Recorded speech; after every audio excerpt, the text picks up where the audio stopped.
tribes are at war. The battle story's not represented in the score. The game's fixed. Most of the faces and names switched. Credit stolen from art, science, religion, language, technology, philosophy, and restraints. Invaded vision for the knowledge of the ancients. Power in words, actions, good swords. Aim Panthers, brown berets, young lords. Pick a side, one sickness, one cure, one love, one blood, one world, but one war.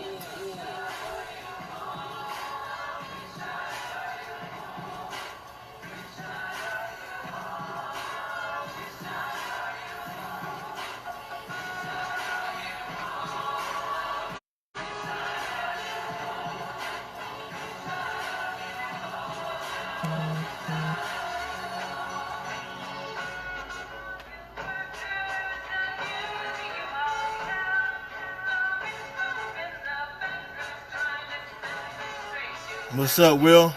John? Brother Rivers, what's happening? Good morning, good morning. How's everybody doing? Hope you guys are staying warm out here, man. It is cold in the city of brotherly love. It is cold out here. My southern bones can't take all this, man. I'm telling you, I gotta move back south soon. But anyway, you're listening to WOOMLP 92.9 FM, South Philadelphia Community Radio, giving you another edition of 623 Lives Matter show. Thank you guys for watching in on a later edition on Facebook Live. If you stream it live every Wednesday from the studio, and everybody that's listening in their car, their home, thank you again for allowing us to come into your home, car, wherever you may be, your office. Thank you again. Again, you know what time it is. This is the time of cheer, holiday season. Hope everybody had a great Thanksgiving. Hope you guys didn't eat too much like I did. Family, it's always good to be around family. Family, this is why we go to work. This is why we do the things we do, because of them. So hope everybody enjoy your Thanksgiving. Well, we had to push the show back a little bit because of all the holiday rush and everything. So we're going to try to do this probably until next year, up until January. Having the show, I got to talk it over with the station manager, see if it's okay with him. Have it at 11 o'clock a.m. on Wednesday instead of the normal time of 9 a.m. because, I don't want to leave and leave everybody all jacked up because, it's a lot of work going on right now. So, we'll see what we can do. So hopefully moving forward for the rest of the year, up until, Christmas, we'll have it at 11 o'clock a.m. every Wednesday. So mark that down on your calendar moving forward. There's a lot of questions about how people are going to get paid. Are you going to get paid double time? Are you going to get paid straight time? Contract says one thing, then you find out it could mean something totally different. So we just want to touch bases with people. Hey, look, always go with the contract. I don't care what nobody says. If you're supposed to get paid double time for a particular day, then you make sure you get with your steward and fight for the double time. I'll give you an example. Last year, we had a week where a few of us worked from Sunday, full-timers worked from Sunday to Saturday. Day one was Sunday. Any full-timer that works on Sunday, that is not their scheduled day to work, will be paid double time.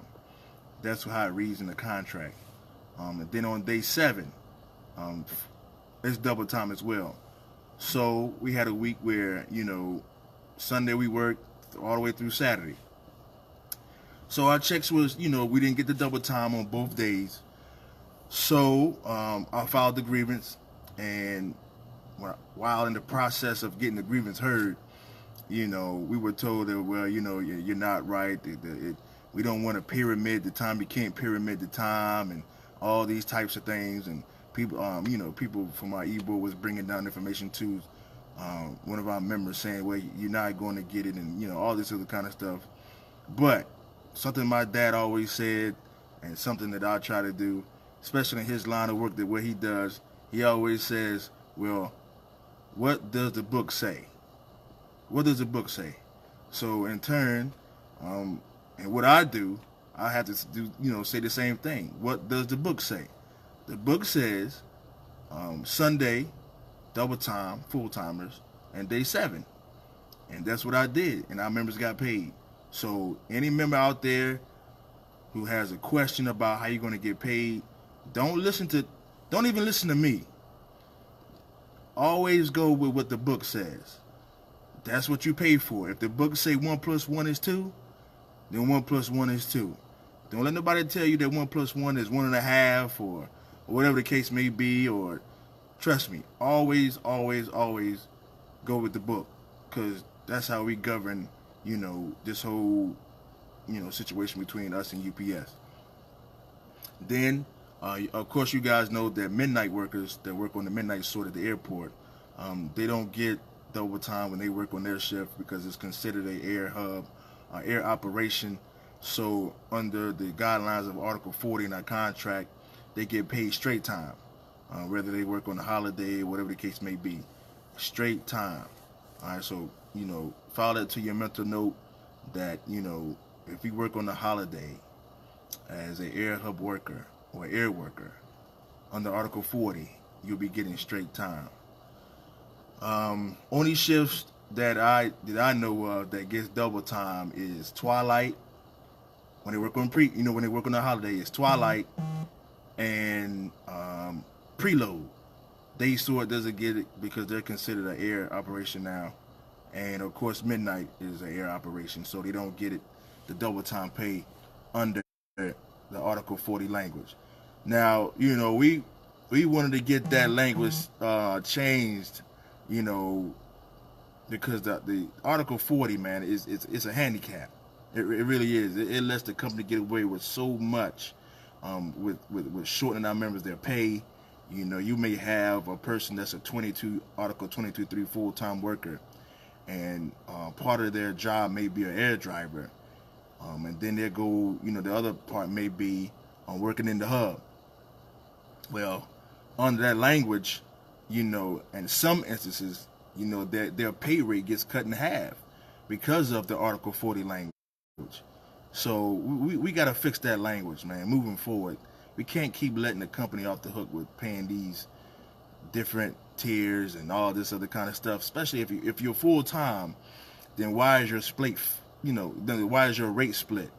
I could never understand that. I know there's one individual in particular, his rate, gets cut in half. So he makes the full rate for one shift, and then when he goes to the other job, his rate cuts in half. I don't understand that. I definitely don't agree with that. It's like you're getting punished for being full-time. So again, always, read your contract, because that's how you govern, that's how we govern this situation between us and UPS. And that's how we govern our officials as well, you know what I mean? You have to know that book. You have to read it. You have to understand it.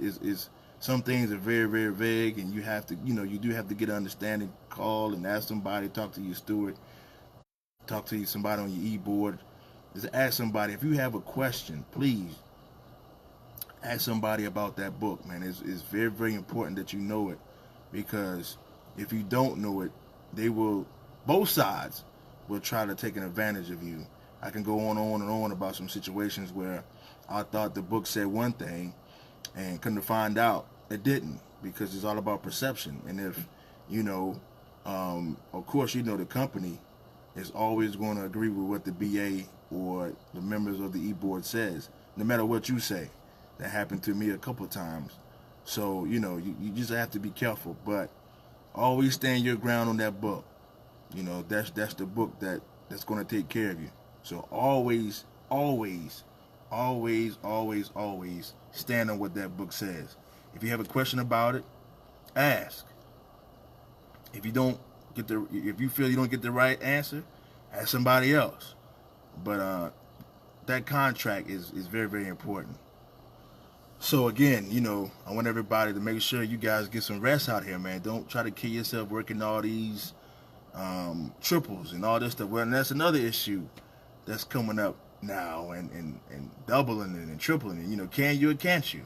Well, our last meet we had, James Romeo, you guys know him. He was talking about, could he double, but since you're full-time, it would actually be, like a triple. So you know, it was a yes and it was a no, and it's just so much confusion with the whole thing. You know, when the company says, "Well, we open it up for everybody. Everybody can work," like they did last year. It was so bad they had to open it up to everybody, and it looks like they're gonna have to do it again. But you know, I don't know what the union's going to do. They may, like I said, being in this position as a steward, man, if you don't get the backing that you think you're going to get, especially when you know something is right, you almost just throw your hands up because you're like, wow, if the company is opening up to everybody, that means if you want to work, then come on and work. Come on and work.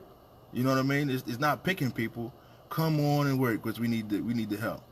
You know what I mean? Because we have some members, man, that don't want to work, but they'll file a grievance so they can get paid for, you know, somebody else working, and that's not fair. That's not fair. That's abusing the, you know, the grievance procedure. You know, we get mad when UPS do it, so we got to hold ourselves accountable as well when we make those same decisions, because it's not fair to the person who did want to work. But because you didn't want to work, you file a grievance and so, you know, you want to get paid. That's not unionism. You know, that's what the company does. That's what they do. And, you know, we need to separate ourselves from what they do. We supposed to be better. We're supposed to be different. We're supposed to be union. So we should act like it. You know what I mean? Especially when it comes to, you know, our own members. You know, we have to be careful about what we do. Because we set an example, especially when you in the office or you a steward, you set an example for the other members. So again, you know, it's a lot of questions about how you're going to get paid, because I know the next holiday is New Year's Eve and New Year's Day, and that's on a Monday and Tuesday. So I know if the preload operation wants us to work, that'll be double time. Unfortunately, I don't know if the midnight shift is going to work. If they work, you know, it'll be straight time again. The whole Article 40 thing bites again. So, you know, oh, what's up, Joy? What's going on, brother? Good to see you, man. Of course, you guys know what's going on next year. Next year is very, very important. And I want to say thank you guys for all of the support. Support has been a lot different this time around than it was in 2016. I will say that. I think people are starting to realize and understand that there does need to be a change in leadership. Nothing personal. It's just there needs to be a change. I think when you have been in office as long as the people that we have, if you guys look at it, if you look at their core group of guys and Joni, you will see that they have been in office almost as long as our General President Hoffa has been in office. So, you know, they're the same. They do the same thing. So, and you can't separate them. So, there needs to be a change all the way around. So, I'm hoping you guys are paying attention. And again, thank you again for all the tickets that's been purchased, the signatures for the bylaw. I mean, I knew people wanted transparency, and with what just happened with our contract and how it was negotiated and how we didn't know anything and how they sprung up the whole threat thing on us and how they made, you know, the meetings about the jumbo vote yes or no. It was very critical that we tried to do something to alleviate that from happening again. We thought about this way back in April of 2017. We was at a conference and we was talking about, you know, how can we make our local better? You know, how can we move the union forward? And one thing was bylaw changes. And lo and behold, the opportunity presented itself in such a way that we had to jump on it because we didn't even know what's going on in our contracts. We definitely need to know. And having a contract committee of rank and file members there to hold the E-board, whoever it may be at the time, when the next contract is, accountable, I think is very, very important, because you can also hold the company accountable as well. There's strength in numbers, and I think the more numbers you have and to be able to hold both parties accountable, I think is very beneficiary for beneficial for the membership, and we really wanted to put that out there. And because what this whole summer, all of our summer meetings, man, were about the Jumbo vote yes or no. And I thought that was a travesty because I love Jumbo dearly, but I didn't come down there to hear did he vote yes or no. I wanted to find out why the pension was in trouble. I wanted to find out why the proposals that we put in for our supplement, why we didn't get them. I wanted to find out, were we going to get paid for the supervisors working, the whole 3 times in a 9-month span situation. I wanted to find out why the language wasn't stronger with the harassment language. It was just they just put a bow and put some, what y'all call them up here, jimmies. They just put some bow and jimmies on the language they had to make it look and sound a little bit better. But it's the same thing. So, we wanted to know that. We wanted to know everything because we paid for that, and we didn't get it. So again, you guys, we gotta vote. We gotta vote, y'all. That's the bottom line. We have to vote. A lot of people are upset with the language that we have. Well, you gotta vote. And I know we're never going to get the numbers that we want. We're never going to get a lot of people to vote. But the people who do vote, I think they really need to pay attention to how they're voting and look at what has happened with your votes in the past. Look how it has impacted, our local, our international union. Look how it impacted your family. I mean, I go back to myself. I voted in 2013, believing in these guys, and it has impacted my family in a way that, wow, it's just unbelievable. I never would have suspected these guys would have done that just so they could stay in office. Was it about, staying in office, or was it about taking care of your members? Obviously, it was about staying in office. So, again, you guys, we got to stand up on this. We got to unite against this. This is a very, very, very near and dear thing to all of us. All of us should be concerned about the lack of transparency, about the lack of just having a true force in our local when it comes to leadership. There's nothing that will make you like, oh man, I know these guys are going to fight for me.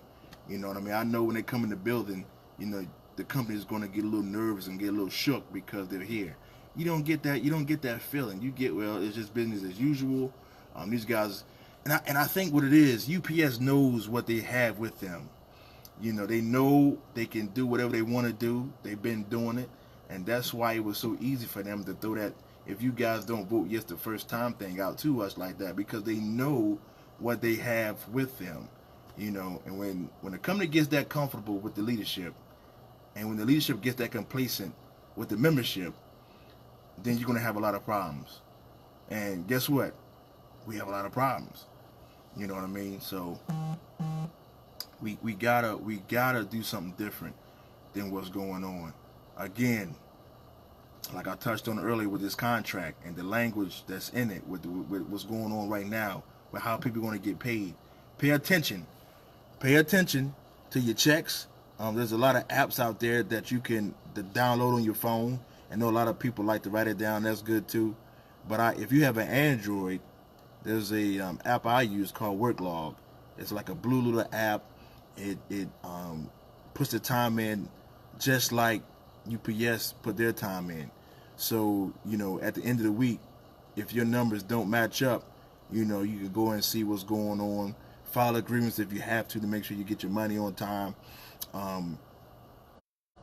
It's good to have something to keep track of your time, especially with all this time that we are working right now. We're working a lot of hours, so you want to keep track of your time, because you don't want your check to be short and you didn't work, all these hours, and then you gotta fight with the company and put a grievance in. And then you gotta hope you get your money on time, because we all go to work to get paid, especially around this time. Christmas is coming. You want to get that special gift for your spouse or for your kids, or you might want to get you something, get caught up on some bills. You know what I mean? So you really want to make sure that you keep track of it, because if you don't, UPS ain't gonna keep track. They're not gonna keep track of it for you. So make sure that you keep track of it, because maybe you may have to go into a hearing, and you can put out the time record and say, hey, look, I worked this many hours on this day, and go down day by day by day, and then it gives your agreements more accuracy and more validity, and then there won't be no whole lot of flim flam and scrum about, oh, well, you didn't work this many hours that day. Well, you would have it down on paper or on your smartphone. I'm not an iPhone user, but I'm pretty sure that they have some type of app that'll help you keep your time and keep track of it. So make sure that whatever it is that you need to do to help you keep track of all the hours that we're working around this time, make sure you do that, because like I said, we all adults, and UPS is not going to keep track of it for you. So just make sure you do the right thing to help yourself, prepare yourself, if you have to go the grievance procedure way to get paid on time. Another issue that we're having is the whole seniority thing with the doubles. It's around this time of year, it's chaotic, and when the shift go down is bad, and it puts another shift behind the 8 ball, so they grab people, and somebody might find out about, oh, well, they didn't get me.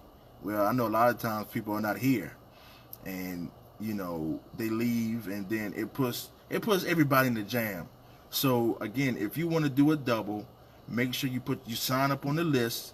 The lists are up in the preload, in front of the preload office, so that way when these things do arise, they can give you a call. That way, won't nobody get shortchanged, won't nobody seniority to be violated. So make sure you do your part to let the company know that you want, that you're available to do a double on preload. The Twilight, I don't know what's going on with the Twilight. I hear a lot of different things. I really don't know how the Twilight is doing their doubles, or if they're doing doubles at all. I think the Midnight is. I know they called some people in to come in a little early last night, so they may be doing doubles. Like I said, I don't know. But, you got supervisors doing doubles. So our people should be allowed to do doubles. You know what I mean? So and my thing is this. I would rather have all my people working than a supervisor working at all. You know what I mean? If my people got to do a triple, quadruple, whatever the case may be, if they have to work, I would rather them work than the supervisors. That's just the way how I feel about it. Oh, what's going on, man? What's going on, Mr. Hooker? Everything good? Yeah. I see you. I made it here. I see. How's everything going? Good. Good. We were just talking about seniority, because it was a big issue on Saturday. Without a doubt. And then, with the whole people doing doubles, triples, and everything like that. The IBT made it quite clear that part-timers are not allowed to do triples. It is an issue, like right. you said. How do you define what work is? Right. What's a triple? Right. What's working on your existing shift? I punch in. My shift is till I get done, right? That's what you would say. Right. That's what it is for a full-timer. Right. Part-timers are under the impression that if they punch in and they go work through the day, that they would have a lunch period and they work a different shift, and that's called a double. Right. Right? What if you're scheduled for that all the time? Is that your shift now? Right. Because full-timers are working those shifts. Right. That didn't happen in the past, but it's happening now. Right. An issue that needs to be resolved and how to get paid. There's always an issue of how you get paid your special premium rate after the 30th hour of the work week or the 5th hour in a day, and how that's totaled, because it's unclear. Someone can physically work, 30 hours in 3 days, right? Right. But be on their assigned shift, because they punched in and punched out, scheduled in for, and have 5 hours of premium pay included in the first 30 hours, right? Right. But after 30th hour, regardless, it's time and a half. Is it total for the week, or is that individual day? the hall needs to have that clarified. They didn't clarify it. I'm actually guaranteed I'm not the only one that's ever thought of this in the whole entire history of the local, but Right. maybe so. Right. I don't know. It becomes an issue. How do you get paid? And since the IBT eliminated triples from the conversation, because that's what it says in the collective bargaining agreement, the triples language, that denying members the opportunity to work, and supervisors would get preference over them, because the supervisors are working all kinds of hours. And I just talked overtime. about that. I would rather have my members work triples Yeah. over a supervisor, because in our collective bargaining agreement it says supervisors are not allowed to do our work. But it also, like you said, is about the triples. So what do? I would rather have my members work. I would rather have them work and not the supervisors work, because it's going to benefit them. You know what I mean? Anything to benefit the member, you should do. You know what I mean? That's just my opinion. I remember someone telling me before on the preload, and I'll have to get this verified later because it's very important, that UPS couldn't put in 2 separate time cards in a day. In other words, that's why they say you pay between centers or whatever. They got to do some coding, so it all goes Right. on one time card. Right. Right? It should be pretty easy. My billable times here, I punched out. I went over to working, feeder unload or whatever afterwards, and that's where I'm going to get my time billed from, because that's the way they code me. This is the area I'm working in. We're all listed in certain work areas. But the fact, like I said, if that exists and there's some legal preference for legal standing for that, then any party that reports their work should be paid overtime after the 5th hour, because that's their shift. Regardless of how you finish it, whatever you punch in, that's your shift for the day till the time you punch out. Right. That's a shift. And especially since now during Christmas time, it isn't random.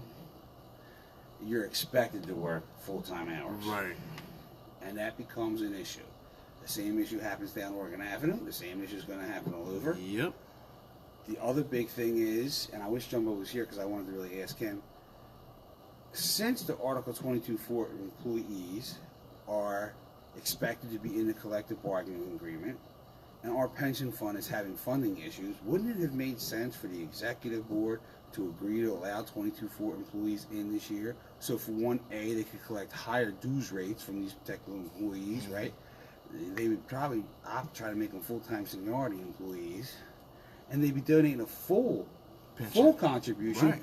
rather than the utility drivers that they get to exploit Right. during Christmas time. So Right. therefore, UPS opted to go probably help them and go out and make a move to increase the funding in the pension fund so we could get where we need to be. Yet Unity's decided not to let it happen. Don't get me wrong, I'm not for Article 22.4 employees, Right. but I am saying from a standpoint, if they're going to be here, and I'm rather get the full contribution to the fund rather than $1 an hour, Right. why wouldn't I go after the full contribution? If Shanahan says the IBT controls the show, right?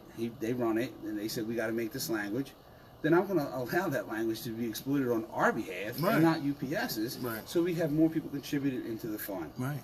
Because the record states, people don't stay at UPS.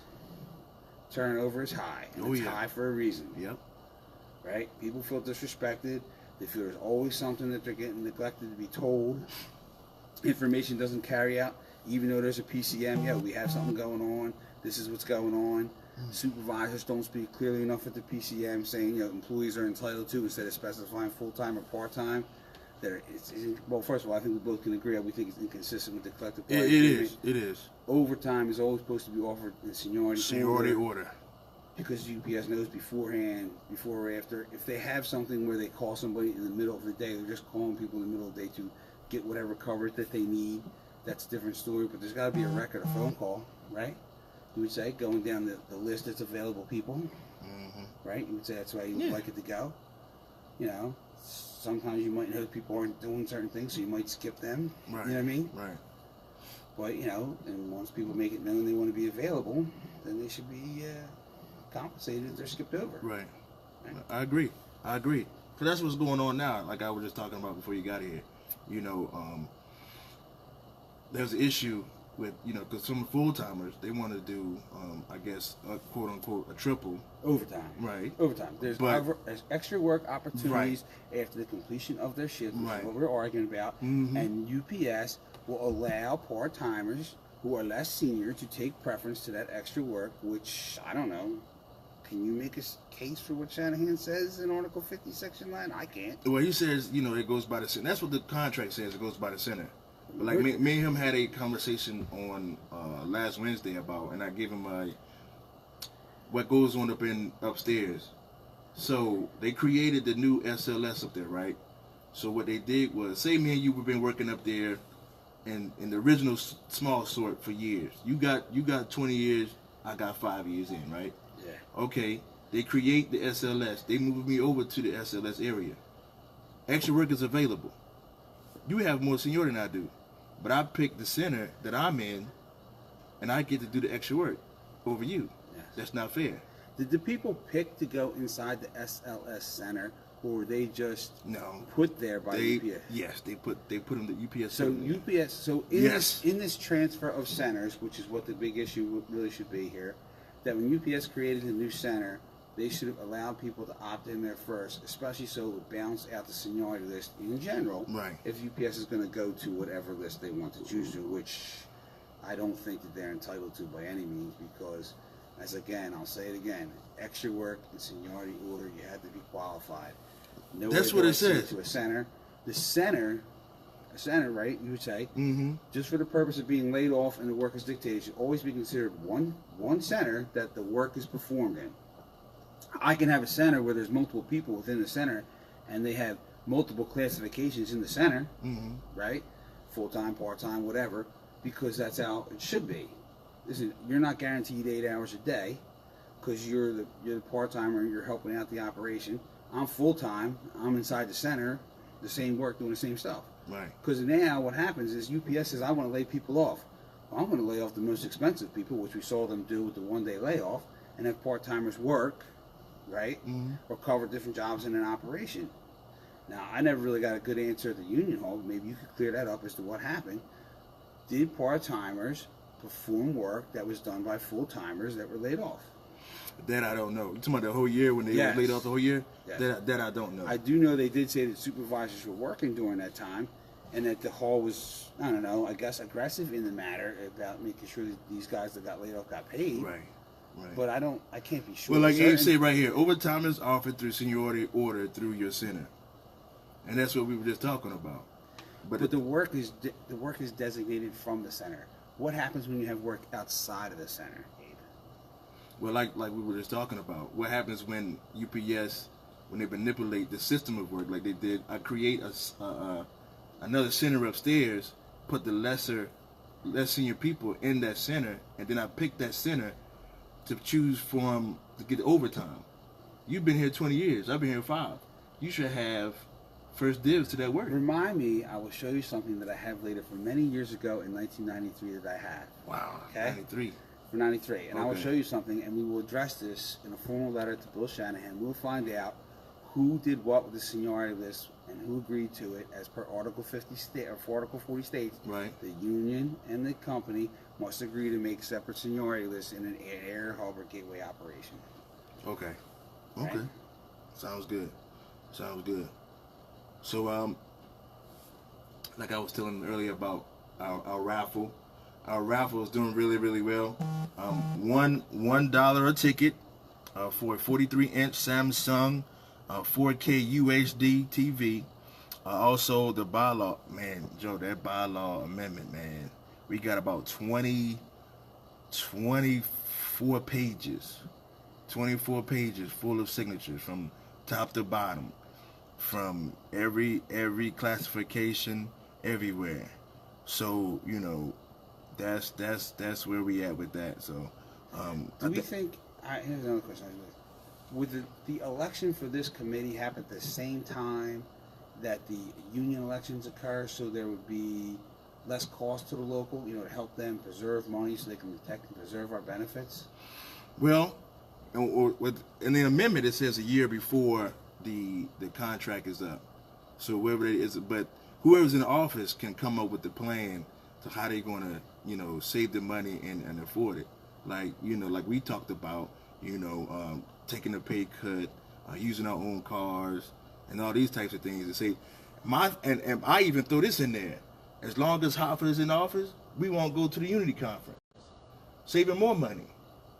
You know what I mean? So if you can save the money to I do think it. it's important to go to these particular meetings because you find out what's going on in other locals, and that's what should be happening at these unity But conferences. that's not what happened though. You know what I mean? Okay, well, and that's where the members need to help address concerns and write Right. letters, and maybe have the work through the website where they can say, hey, listen, we got the website, we're emailing out to these people because everybody has a smartphone. They could list that on Right. their immediate contact information so they Right. can get the letter, and they could send it back just like the IBT does with Right. their notification process. As long as you're signed up, Right. you know, they can send out an email to whoever, say, hey, yeah, this is what I would like you to help sponsor. You know what I Right. mean? This is the issues that are going on. This is what, you know, the companies are doing. This is what's going on. I'm tired of hearing about people that they want to organize. I want to hear about the people who they have organized and what they're doing to protect them, to show that they're doing the job, Right. right? I mean, agree. I can go talk to a company for 6 years and I still can't get it organized. You know what I'm saying? Yeah. You know, how long has FedEx been trying to get organized? Is there a plan? Or are they out there every day at the barns trying to say, hey, listen, this is the value of union benefits? You know what I mean? This is what we've won over the year. But I'm gonna this tell is you- how much better that certain conditions are. I'm gonna at tell you this building something. than yours. I'm gonna tell you it's gonna be very, very difficult now for the Teamsters to organize any type of warehouse workers after what just happened with this whole contract. It's gonna be almost impossible.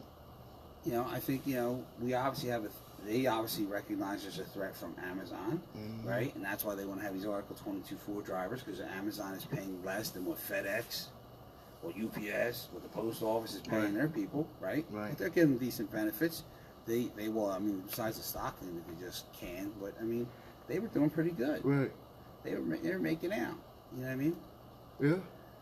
Another thing, the hall needs to clarify what the starting rate is for the new feeder drivers that they're hiring off the street. Right? Whether it's the actual rate in the contract or it's above that. Above that means it's a market rate adjustment. Now, I know they have them in Harrisburg, so I talked to a guy online about that, and he showed me the list and the paper and the flyer to verify the information. So those guys will get the whole $4.15 raise because they're to receive the general wage increases thing, Right. and then they get to bump up to whatever the rate is, right? Just as the part-timers in Northern California will get, and any other operation across the country that UPS has paid more than the minimum starting rate Right. in the collective bargaining agreement. And that will probably also happen in this local too, because you have the attendance bonus, which factors into people's regular wage. The question is, do they get the $4.15 raise versus the general wage General increase, right. or the scheduled progression that they're supposed to be Right. on? Right. It's a big difference. It if is. I told you $2.50 or $4.15, what would you rather have? $4.15. Cents. And I brought that up at the meeting with the one guy, and he was like, "Oh, I want to see what Fred Zuckerman got for his people." Listen, any UPS facility, they're all having problems. There's a high rate of turnover. Yeah. It's very rare that people, you know, don't just come and leave UPS as they go. So, you know, we can all talk about Fred Zuckerman being a good leader, and we can talk about Sean O'Brien being a good leader.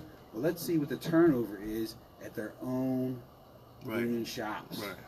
Right? Right. You know, everybody wants to criticize Hoffa for the job that he's done, but I don't think he has a record, as far as I'm aware, of what shops that he had to represent and what the turnover was at those shops.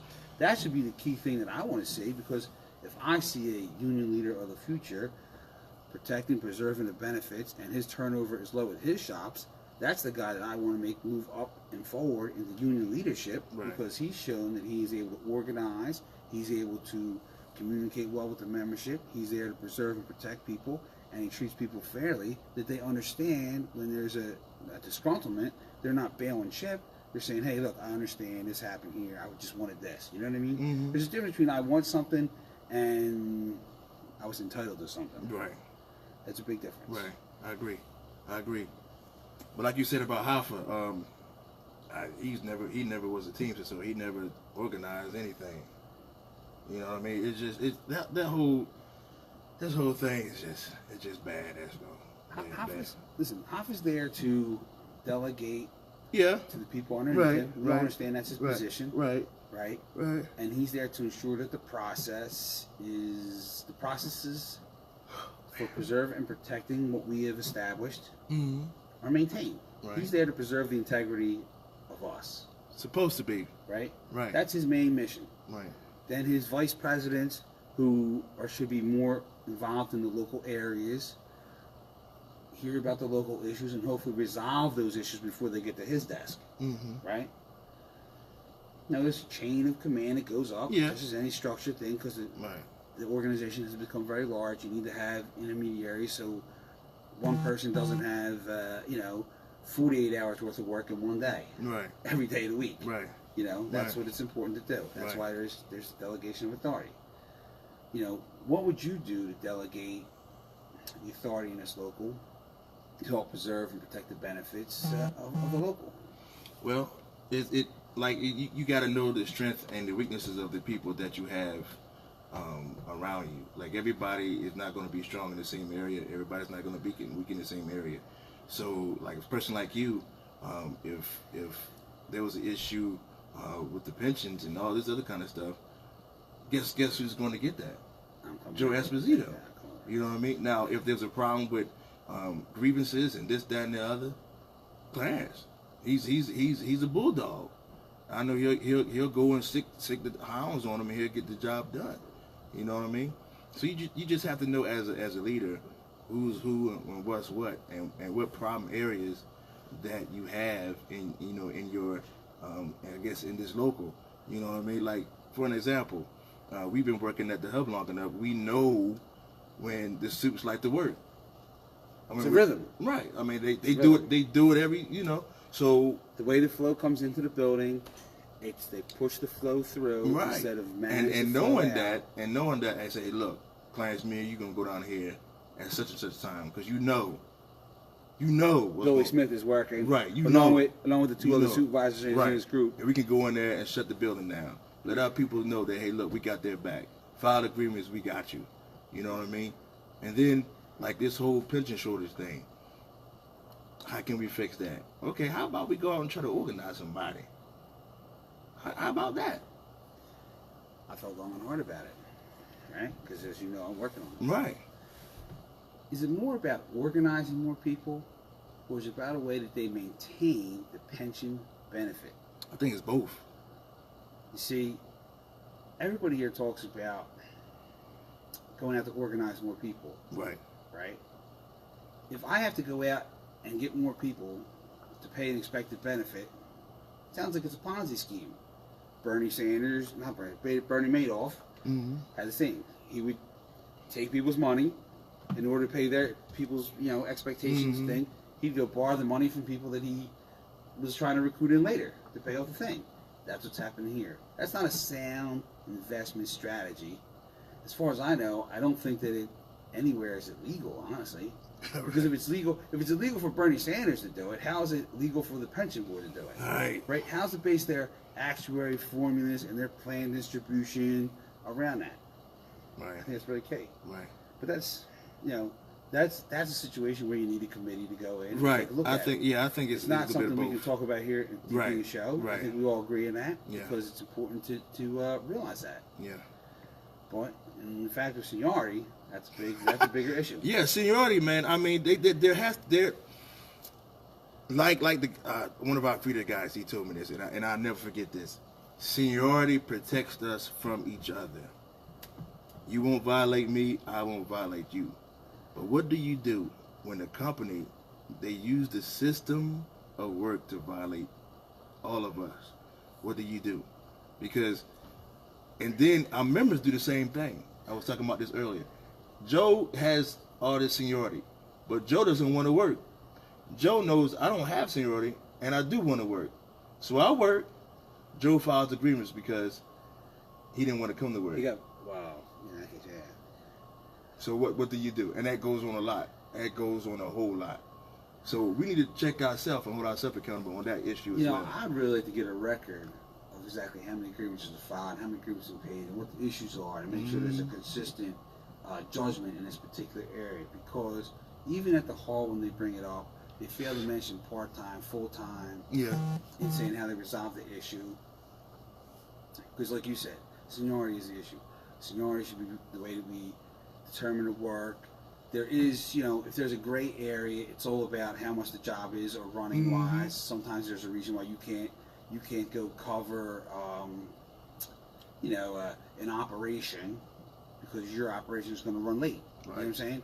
You can't work 20 or 18 hours a day and expect to be back in 2 hours. Right. Do you know what I'm saying? Right. Back to work again. That's, that would be a legitimate gripe to flag somebody from work because they won't be available for their next job. Right. Right. But, and like I told this to Billy Morris, I said, if there's a standard, it's a DOT standard, which is 12 hours. So within that time frame, if I get offered the 12 hours worth of work, I got to go do it. You know what I mean? But it should always be done in seniority order. Right. I shouldn't get, blacklisted because I make the most. That's tenure discrimination. You're discriminating on me because I've got something and someone else who's making less is going to get what I've already obtained. Right. UPS said that they didn't want to offer to work on a 6-day to us full-timers down Oregon Avenue because of cost considerations. Not because it didn't violate the contract, not because that they were right in their position to offer to work, it was cost considerations. That's a big difference, don't you think? Right? It is. Right? That's not, if someone's going to clearly explain, well, contract article here gives us the right or entitlement to work lower senior people first. They couldn't find that, and they had this, cost considerations. So how come the hall is finding that for them? And in this particular throw my hands season, up. like Brother Jumbo pointed out, certain people people are getting extra special attention and have gotten over the years as the ability for them to go make money. You know what I mean? Right. Where others are not having those opportunities, yet may be senior to those getting them. Right. And, listen, Yes. Shanahan wanted to point out how much money you're going to lose for the pension. How much money are you going to lose every Christmas, right, when your seniority gets violated? Or even during the course of the year, now that UPS wants to run a 6- and 7-day-a-week operation inside our area. Yeah, it's a lot of issues that we're going to have to try to fix. Hammer out. Yeah, it's a lot. Seniority is a big one. And like I said, how they, it's just the whole local structure and what's going on has to be transformed, not just reformed. There's got to be a transformation here. And so we're going to get ready to get off of here. Thank you guys for tuning in. Again, don't forget about the bylaw amendment. Don't forget about the purchase your ticket, $1 a piece, 43-inch Samsung 4K UHD TV. We have them. You can get them up until January the 16th. That's when we're going to announce the winner live right on this show.